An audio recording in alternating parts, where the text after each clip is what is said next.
Ortho Ayurvedic oil and capsule. अब दर्द भी घुटने टेकेगा। शिक्षा मंत्री धर्मेंद्र प्रधान ने दिया इस्तीफा। प्रहलाद जोशी को मिला शिक्षा मंत्रालय का अतिरिक्त प्रभार। कॉकरोच जनता पार्टी ने किया आंदोलन खत्म। दीपिके ने कहा झुकती है दुनिया, झुकाने वाला चाहिए। वांगचुक बोले ये लोकतंत्र की जीत। धर्मेंद्र प्रधान के इस्तीफे पर बयानबाजी। विपक्ष ने बताया छात्र आंदोलन की तीस। कांग्रेस ने कहा लड़ाई खत्म नहीं हुई, अभी सिस्टम से है लड़ना। अमेरिका ने ईरान पर हमला रोका। ईरान पर सबसे बड़े हमले से पीछे हटे ट्रंप। ईरान बोला अमेरिका को भड़का रहा इजरायल। उधर ईरान की फायरिंग के बाद 4 जहाजों ने बदला रास्ता।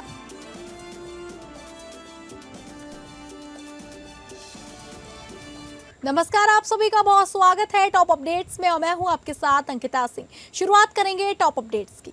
पिछले करीब 1 महीने से दिल्ली के जंतर मंतर पर कॉकरोच जनता पार्टी की अगुवाई में छात्रों का आंदोलन चल रहा था। नीट परीक्षा पेपर लीक कांड को लेकर शिक्षा मंत्री धर्मेंद्र प्रधान से इस्तीफे की मांग की जा रही थी। धर्मेंद्र प्रधान ने अपने पद से इस्तीफा दे दिया है, जिसके बाद जंतर मंतर पर चल रहा आंदोलन भी खत्म हो गया है। परीक्षा प्रणाली में सुधार, नीट प्रश्न पत्र लीक मामले में जवाबदेही तय करने और केंद्रीय शिक्षा मंत्री के पद से प्रधान के इस्तीफे की मांग को लेकर कोजपा के नेतृत्व में जंतर मंतर पर 20 जून को छात्रों का विरोध प्रदर्शन हुआ था। केंद्रीय मंत्री प्रहलाद जोशी को शिक्षा मंत्रालय का अतिरिक्त प्रभार सौंपा गया है। वे धर्मेंद्र प्रधान की जगह अब शिक्षा मंत्रालय का कामकाज संभालेंगे। वहीं प्रधानमंत्री की सिफारिश पर राष्ट्रपति द्रौपदी मुर्मू ने धर्मेंद्र प्रधान का इस्तीफा मंजूर कर लिया। धर्मेंद्र प्रधान ने सोशल मीडिया एक्स पर अपने इस्तीफे का ऐलान किया और लिखा कि बच्चे अपना समय पढ़ाई में लगाएं, करियर बनाने पर फोकस करें। इसी बात पर विचार करते हुए उन्होंने अपना त्याग पत्र प्रधानमंत्री नरेंद्र मोदी को भेज दिया। कॉकरोच जनता पार्टी को केंद्रीय शिक्षा मंत्री धर्मेंद्र प्रधान के इस्तीफे और सरकार द्वारा संगठन की सभी मांगे मान लिए जाने के बाद नीट विवाद को लेकर 36 दिन से जारी अपना आंदोलन समाप्त करने की घोषणा की। मुख्यमंत्री योगी आदित्यनाथ ने अपने आगरा दौरे के दौरान कमिश्नरी सभागार में जनप्रतिनिधियों और अधिकारियों के साथ एक विस्तृत समीक्षा बैठक की। बैठक में विकास परियोजनाओं, जन कल्याणकारी योजनाओं और कानून व्यवस्था की मैराथन समीक्षा करते हुए सीएम ने सख्त तेवर दिखाए और अधिकारियों को स्पष्ट निर्देश दिए कि जन सुविधाओं और विकास कार्यों में कोई भी लापरवाही बर्दाश्त नहीं की जाएगी। समीक्षा बैठक के दौरान मुख्यमंत्री ने जल जीवन मिशन के तहत पेयजल पाइपलाइन बिछाने के लिए खोदी गई सड़कों की मरम्मत में लापरवाही पर कड़ी नाराजगी जताई। उन्होंने जल निगम के अधिकारियों को फटकार लगाते हुए कहा कि केवल रोड कटिंग कर उसे मोटर बेल बना देना पर्याप्त नहीं है। यदि सीसी यानी कंक्रीट सीमेंट सड़क तोड़ी गई है तो ठेकेदार को उसे सीसी सड़क की बनाकर देनी होगी। सीएम ने स्पष्ट निर्देश दिए कि यदि कार्य संतोषजनक नहीं मिलता है तो ठेकेदारों को ब्लैकलिस्ट कर और संबंधित अधिकारियों पर एफआईआर दर्ज कराएं। सीएम योगी ने कहा कि टीटीजेड और सुप्रीम कोर्ट के हालिया फैसले संतोषजनक है। उन्होंने मंडलायुक्त को निर्देश दिए कि न्यायालय के ऐसे फैसलों की निरंतर निगरानी करें जो आगरा को प्रभावित करते हैं, ताकि प्रभावी पैरवी से शहर का विकास न रुके। फतेहपुर दौरे पर पहुंचे मुख्यमंत्री योगी आदित्यनाथ ने 489 करोड़ की अधिक से 125 विकास परियोजनाओं का लोकार्पण और शिलान्यास किया। इस दौरान उन्होंने विकास कार्यों का जिक्र करते हुए समाजवादी पार्टी और कांग्रेस पर जमकर निशाना साधा। सीएम योगी ने कहा पहले फतेहपुर पिछड़े जिलों में गिना जाता था, लेकिन डबल इंजन सरकार ने विकास की नई तस्वीर पेश की है। फतेहपुर में 489 करोड़ से अधिक की 125 विकास परियोजनाओं के लोकार्पण और शिलान्यास कार्यक्रम को संबोधित करते हुए मुख्यमंत्री आदित्यनाथ ने विपक्ष पर तीखा हमला बोला। मुख्यमंत्री ने कहा कि वर्ष 2017 से पहले फतेहपुर प्रदेश के सबसे पिछड़े जिलों में शामिल था और विकास के लिए मिलने वाले संसाधनों का सही उपयोग नहीं हो पाता था। उन्होंने आरोप लगाया कि तत्कालीन सरकारों के दौरान विकास और रोजगार दोनों प्रभावित हुए। सीएम योगी ने कहा कि वर्ष 2012 से 2017 के बीच हुई भर्तियां विवादों में रहीं, जबकि वर्ष 2017 के बाद उनकी सरकार ने पारदर्शी प्रक्रिया के तहत प्रदेश में 9 लाख से अधिक युवाओं को सरकारी नौकरियां उपलब्ध कराई। पेपर लीक और नकल माफिया के मुद्दे पर मुख्यमंत्री ने कहा कि केंद्र सरकार ने छात्रों के भविष्य की सुरक्षा के लिए कड़े कानून लाने का फैसला किया है। उन्होंने कहा प्रस्तावित कानून के तहत नकल माफिया के खिलाफ सख्त सजा और भारी जुर्माने का प्रावधान किया गया है।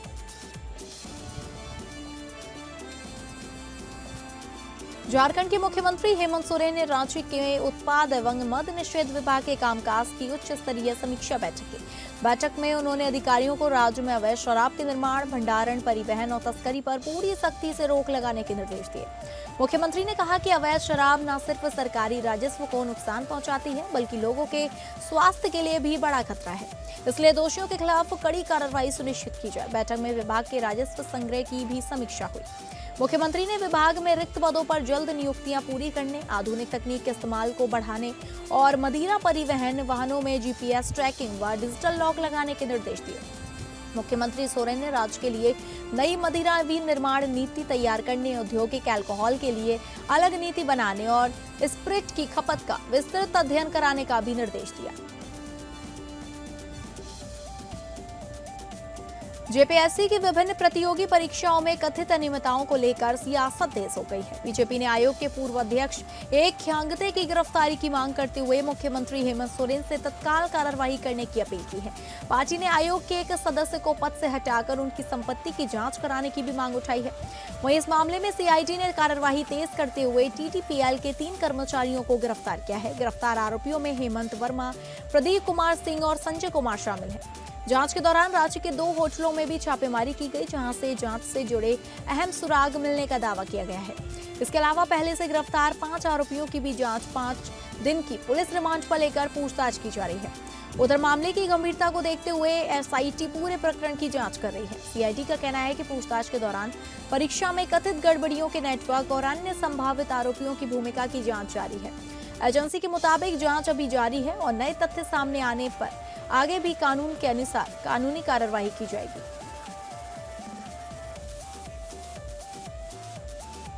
गुजरात में भारी बारिश और बाढ़ का कहर जारी है। भारी बारिश के कारण जनजीवन पूरी तरह अस्त व्यस्त हो गया है।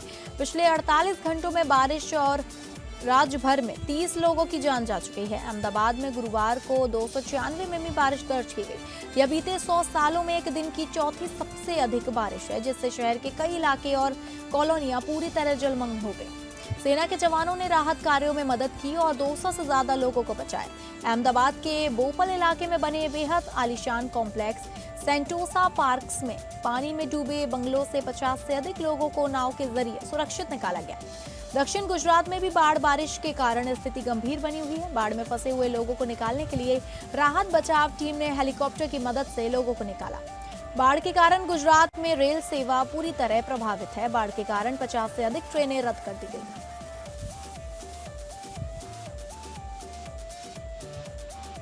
अमेरिकी राष्ट्रपति डोनाल्ड ट्रंप ने ईरान के खिलाफ बड़े हमले को फिलहाल टाल दिया है। ट्रंप टॉप मिलिट्री अधिकारियों ने चेतावनी दी कि बड़ी कार्रवाई से अमेरिकी की सेना के पास मौजूद पैट्रियट इंटरसेप्टर मिसाइलों का स्टॉक तेजी से घट सकता है। जॉइंट चीफ ऑफ स्टाफ के चेयरमैन जनरल डैन केन ने सलाह दी कि बड़े अभियान से मिडिल ईस्ट में तैनात अमेरिकी सैनिकों और सहयोगी देशों की सुरक्षा प्रभावित हो सकती है। रिपोर्ट के अनुसार अप्रैल के अंत तक अमेरिका 1200 से ज्यादा पैट्रियट इंटरसेप्टर मिसाइलें इस्तेमाल कर चुका है।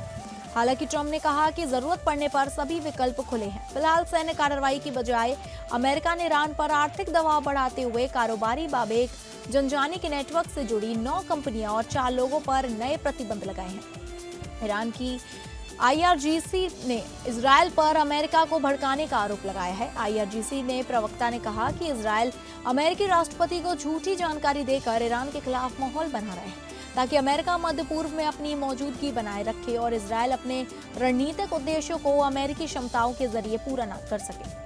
आईआरजीसी ने इजरायल को चेतावनी देते हुए कहा कि यदि उसने दोबारा युद्ध शुरू किया तो ईरान उसके जवाब में बड़ी तबाही लाएगा।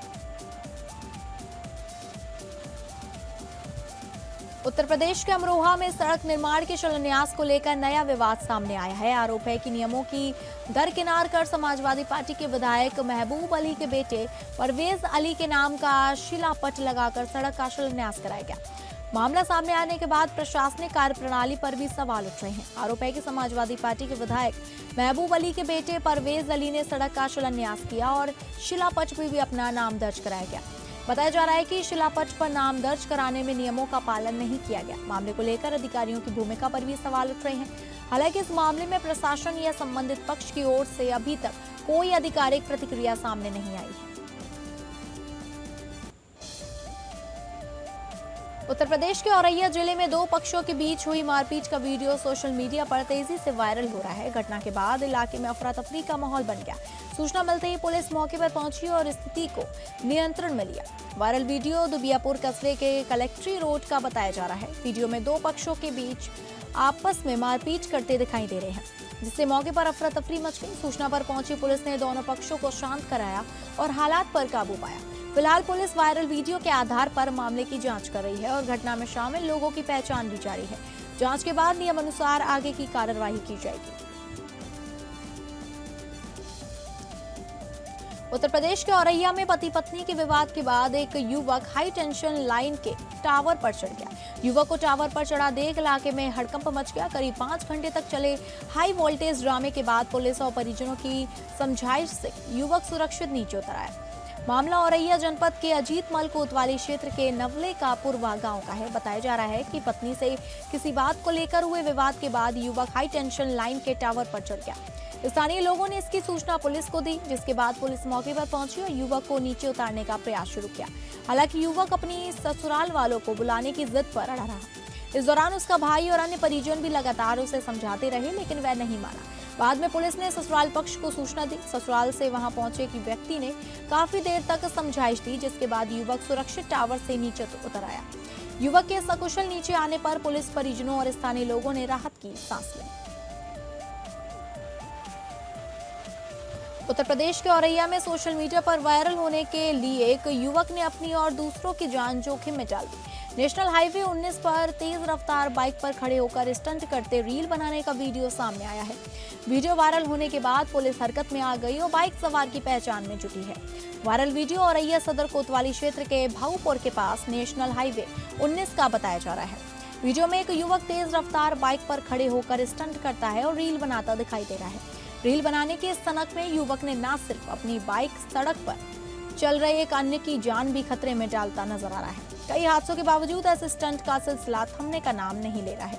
वीडियो वायरल होने के बाद पुलिस ने मामले का संज्ञान लेते हुए बाइक और युवक की पहचान शुरू कर दी। पहचान होने के बाद नियम अनुसार कार्रवाई की जाएगी।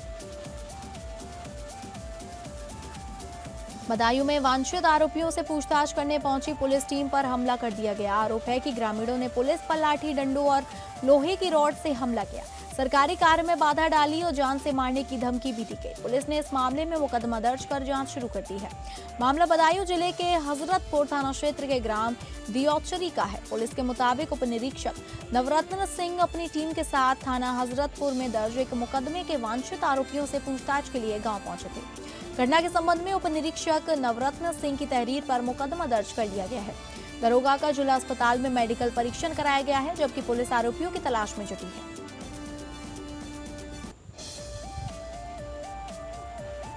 जहां शिकारपुर नगर के जहांगीराबाद चुंगी के पास दो मोटरसाइकिलों की आमने सामने से हुई जोरदार भिड़ंत में दोनों बाइक सवार चालक गंभीर रूप से घायल हो गए। हादसे के दौरान एक चालक सड़क पर गिर गया, जिससे सामने से आ रही जेसीबी मशीन की चपेट में आने से बाल बाल बच गया। प्रत्यक्षदर्शियों के एवं स्थानीय दुकानदारों के अनुसार एक मोटरसाइकिल डिबाई की दिशा से आ रही थी, जबकि दूसरी मोटरसाइकिल बुलंदशहर की तरफ से आ रही थी। जहांगीराबाद चुंगी के निकट दोनों बाइकों में अचानक आमने सामने से सीधी टक्कर हो गई। टक्कर इतनी तेज थी कि दोनों चालक सड़क पर गिर पड़े। दुकानदारों ने तत्परता दिखाकर अस्पताल पहुंचाया। दुर्घटना होते ही आसपास के दुकानदार व राहगीर तुरंत मौके पर एकत्र हो गए। स्थानीय दुकानदार ने तत्परता दिखाते हुए एम्बुलेंस को सूचना दी और दोनों घायल चालकों को तत्काल इलाज के लिए स्थानीय सरकारी अस्पताल भिजवाया। एक की हालत गंभीर, जिला अस्पताल रेफर कर सरकारी अस्पताल में डॉक्टरों द्वारा दोनों घायलों को प्राथमिक उपचार दिया गया। उपचार के बाद एक घायल की स्थिति सामान्य होने पर उसे घर भेज दिया गया, जबकि दूसरे घायल की हालत को देखते हुए डॉक्टरों ने बेहतर इलाज के लिए उसे बुलंदशहर जिला अस्पताल के लिए रेफर कर दिया है। उत्तर प्रदेश के हापुड़ में लापरवाही की एक दर्दनाक तस्वीर सामने आई है। रेलवे ट्रैक पर बैठकर ईयरफोन लगाकर गाने सुन रहे एक युवक की ट्रेन की चपेट में आने से मौत हो गई। हादसे के बाद परिवार में मातम पसरा है, जबकि पुलिस मामले की जांच में जुटी है। मामला हापुड़ देहात थाना क्षेत्र का है। बताया जा रहा है कि मृतक रेलवे ट्रैक पर बैठकर मोबाइल में गाने सुन रहा था और उसके दोनों कानों में ईयरफोन लगे हुए थे। इसी दौरान पीछे से आ रही ट्रेन की आवाज उसे सुनाई नहीं दी और वह ट्रेन की चपेट में आ गया। हादसे में उसकी मौके पर ही दर्दनाक मौत हो गई। घटना की सूचना मिलते ही पुलिस मौके पर पहुंची और शव को कब्जे में लेकर जांच शुरू कर दी। युवक की मौत के बाद परिजनों का रो रो कर बुरा हाल है। पुलिस हादसे के सभी पहलुओं की जांच कर रही है।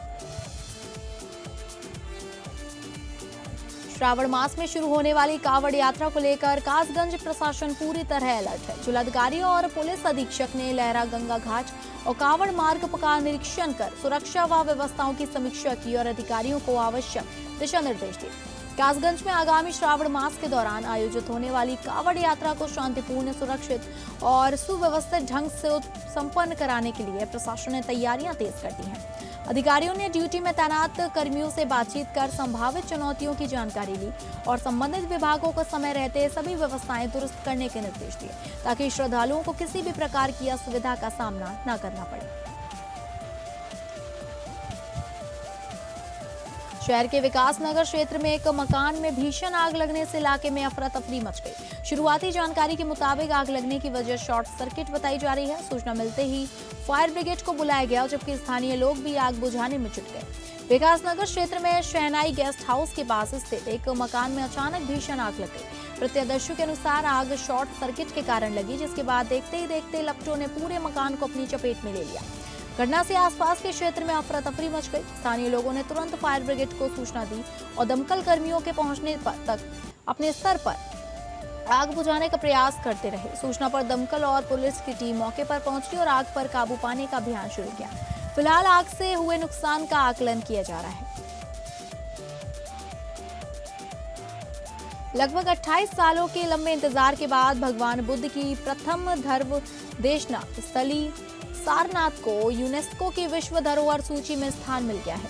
योगी सरकार के प्रयास रंग लाए और अब सारनाथ भारत का 45वां, उत्तर प्रदेश का 4वां विश्व धरोहर स्थल बन गया है। दक्षिण कोरिया के बुसान शहर में आयोजित यूनेस्को की विश्व धरोहर समिति के 48वें सत्र में यूनेस्को द्वारा मान्यता प्राप्त इस विश्व धरोहर संपत्ति में चौखंडी स्तूप और सारनाथ के पुरातात्विक अवशेष शामिल हैं। ये दोनों स्थल एक दूसरे से लगभग 626 मीटर की दूरी पर है। चौखंडी स्तूप भगवान बुद्ध और उनके 5 प्रथम शिष्यों से मिलन की स्मृति का प्रतीक है, जबकि पुरातात्विक परिसर में धामेक स्तूप, धर्मराज का स्तूप, प्राचीन विहारों के अवशेष तथा अशोक स्तंभ जैसे महत्वपूर्ण स्मारक शामिल हैं। ये सभी मिलाकर सारनाथ के विश्व के प्रमुख बौद्ध आस्था और ज्ञान केंद्र के रूप में स्थापित विकास की ऐतिहासिक यात्रा को दर्शाते हैं। योगी सरकार के पर्यटन एवं सांस्कृतिक मंत्री जयवीर सिंह ने इसे उत्तर प्रदेश की सांस्कृतिक विरासत के लिए ऐतिहासिक उपलब्धि बताया। उन्होंने कहा कि यह सम्मान प्रदेश की बहुआयामी सांस्कृतिक और सभ्यतागत धरोहर को राष्ट्रीय एवं वैश्विक स्तर पर स्थापित करने के सतत प्रयासों का परिणाम है। उन्होंने आगे कहा, भगवान बुद्ध और रामायण की पावन भूमि उत्तर प्रदेश जैन, सूफी तथा अन्य आध्यात्मिक परंपराओं की भी समृद्ध विरासत समेटे हुए हैं। प्रधानमंत्री मोदी और मुख्यमंत्री योगी आदित्यनाथ के नेतृत्व में सरकार ने सभी आस्था और विरासत स्थलों के संरक्षण एवं विकास को समान प्राथमिकता दी। पीलीभीत टाइगर रिजर्व में गश्त के दौरान वन कर्मियों को एक बाघिन घायल अवस्था में मिली। सूचना मिलते ही वन विभाग के अधिकारी मौके पर पहुंचे। शुरुआती जांच में मामला बाघों के आपसी संघर्ष का माना जा रहा है। फिलहाल बाघिन का इलाज विशेषज्ञ चिकित्सकों की निगरानी में जारी है। पीलीभीत टाइगर रिजर्व में नियमित गश्त के दौरान वन कर्मियों को एक बाघिन घायल अवस्था में मिली। इसकी सूचना तत्काल वन विभाग के वरिष्ठ अधिकारियों को दी गई। मौके पर पहुंची टीम ने बाघिन को चिकित्सीय निगरानी में लेकर उपचार शुरू कराया। वन विभाग के अनुसार प्रथम दृष्टया बाघिन के घायल होने की वजह वन्य जीवों के बीच आपसी संघर्ष प्रतीत हो रही है। हालांकि वास्तविक कारणों की पुष्टि जांच के बाद होगी। बाघिन की लगातार निगरानी और उपचार के लिए 5 सदस्यीय टीम का गठन किया गया, जो उसकी स्वास्थ्य स्थिति पर नजर बनाए हुए है।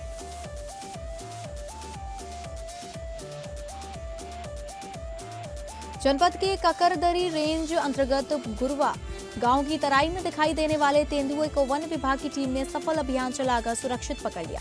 तेंदुए के रेस्क्यू के बाद क्षेत्र के ग्रामीणों ने राहत की सांस ली। तेंदुए की सूचना मिलते ही वन विभाग और पुलिस की संयुक्त टीम मौके पर पहुंच गई। टीम ने पूरे इलाके की घेराबंदी कर जंगल, खेतों और आसपास के क्षेत्रों में सघन सर्च अभियान चलाया। कई घंटों की निगरानी और प्रयास के बाद तेंदुए को सुरक्षित रेस्क्यू कर लिया गया। वन विभाग के अधिकारियों ने बताया कि रेस्क्यू अभियान के दौरान सभी आवश्यक सुरक्षा मानकों का पालन किया गया। पकड़े गए तेंदुए को चिकित्सीय परीक्षण के बाद नियमानुसार सुरक्षित स्थान पर भेजने के प्रयास किए जा रहे हैं। अभियान के दौरान ग्रामीणों से घरों के बाहर अनावश्यक रूप से न निकलने, बच्चों को अकेले न भेजने तथा वन विभाग के निर्देशों का पालन करने की अपील की गई।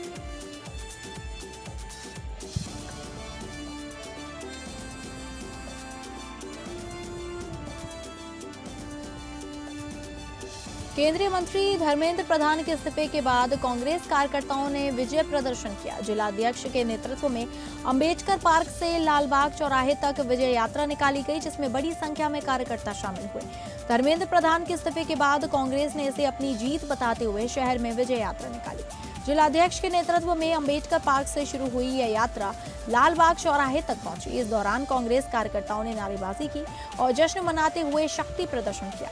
पार्टी नेताओं ने इसे छात्रों और युवाओं के आंदोलन की जीत बताया। यात्रा के दौरान सुरक्षा व्यवस्था बनाए रखने के लिए पुलिस बल भी तैनात रहा। तो फिलहाल टॉप अपडेट्स में बस इतना ही। नमस्कार।